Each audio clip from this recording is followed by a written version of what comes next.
It can't be easy for teenage girls having to deal with boys who fancy them. It's going to be more difficult when the boy in question is the personification of winter.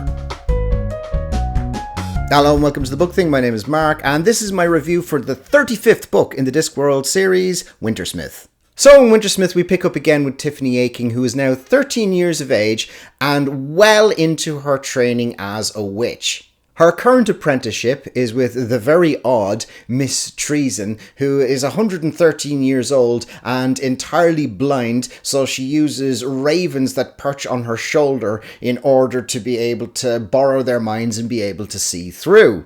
Most of the other young witches haven't managed to last more than a couple of nights with Miss Treason, but Tiffany's been there for a couple of months at this stage.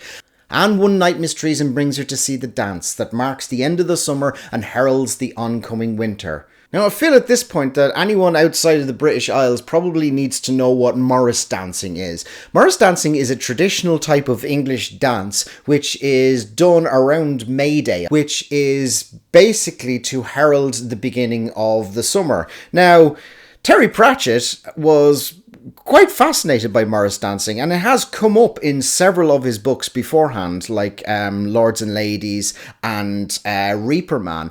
And his thought process was, if there is a dance where they dress all brightly and have bells on for the heralding in of the summer, then at the other side of the year, shouldn't there be a dance that is done in darkness, in dark clothes, and to silence to herald in the winter? So he created in his dark Morris dance. Now, in the dark Morris dance, there is intentionally a space left out, which Tiffany, against all advice, decides to jump in and start dancing herself, and through that attracts the attention of the Wintersmith. The Wintersmith is described as an elemental. He is this personification of the season of winter and all that goes with it. But because he is that personification, he does not have an understanding of humanity or human emotions. But he has fixated upon Tiffany and goes to the effort of trying to make himself more human so that he can seduce Tiffany. And he goes about his seduction with things like gifts, but because he's winter, the only thing he can do is create things like snowflakes, which have all got Tiffany's face on them, or icebergs at sea, which are all Tiffany. And Tiffany is a little flattered by this, but also pretty scared by it as well. But of course, as per usual, Tiffany isn't facing the challenge alone. She has the Feegles along with her, as per usual, watching over her and trying to protect her in any way that they can.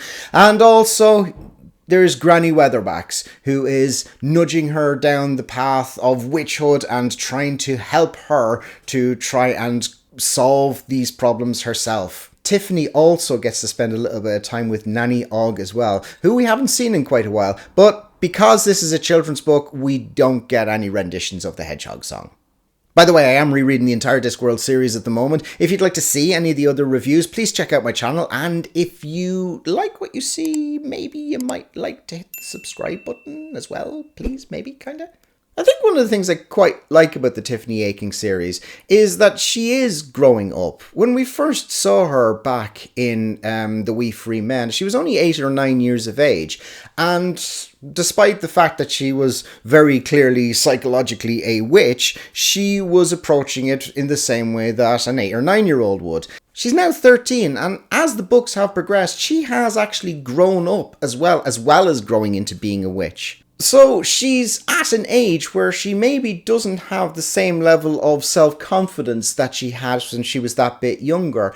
And she's at an age where her feelings towards boys are a little bit on the confused side. So she is in many ways every bit as confused as the Wintersmith. It's nice to see Granny Weatherwax and Nanny Og starting to be a bit more of a larger part of her story as well. So it does start to feel a bit more of a continuation of the Witches series, much more so than the Wee Free Men did, which was really only just them as cameos, and even more than Hatful of Sky, which only really had Granny Weatherwax in it. Miss Treason as a character is fantastic as well. It's great seeing a witch who, because she has seniority over Granny Weatherwax, even though Granny Weatherwax is seen as still still as the most powerful witch, Miss Treason still sees her as the girl Weatherwax.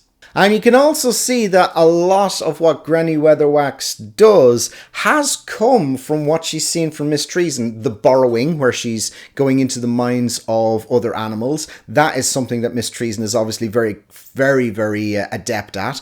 She's also very good at the psychology or the headology of witchcraft as well, where she's very good at using the theatrics of it in order to create the mystique around herself and make her just that little bit more credible to the community that she serves. I really am liking the Tiffany Aching series as a follow-up to The Witches. I think Pratchett did it well, where he focused the first story entirely on her and then brought the other witches in as time has gone on to just so that it was still Tiffany's story and they weren't distracting from it, and we've had time to grow to enjoy spending time in just Tiffany's company before he, assails us with fan favourites like Granny Weatherwax and Nanny Og. And as comic relief goes to all this, you really can't go too far wrong with all the wee Feegles running around the place, headbutting things and drinking too much. I gave Wintersmith 4 stars, really enjoyed it, and I'm actually really looking forward to the next Tiffany Aching book, I Shall Wear Midnight, particularly because I've never read that one before, so it's going to be a first read for me. I hope you enjoyed my review for Wintersmith. The next Discworld I shall be reading is Making Money, so I hope to see you for that one. In the meantime, thanks so much for watching, and take care.